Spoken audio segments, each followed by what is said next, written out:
Quanto è accaduto nelle ultime ore anche nei nostri territori a seguito dell'inchiesta Montagna, in particolare a San Biagio Platani con l'arresto del sindaco, dimostra ancora una volta, come già denunciato dalla DIA nei suoi rapporti annuali, che nella nostra provincia c'è una mafia forte e vitale in grado di permeare le istituzioni, di condizionare l'attività amministrativa, di soffocare l'economia legale.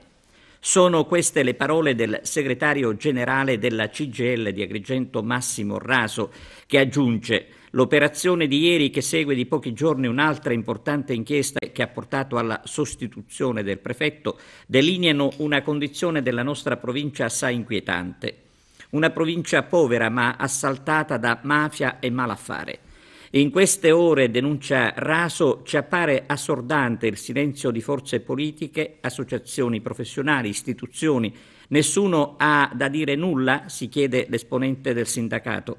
Abbiamo bisogno che associazioni sindacali, professionali, associazioni anti-racket, la parte migliore della società agrigentina, sottolinea ancora Massimo Raso, faccia sentire la propria voce, la propria vicinanza alle forze che sono impegnate attivamente nell'opera di contrasto alla criminalità. Anche la CISL parla di area nuova e inversione di rotta nell'Agrigentino.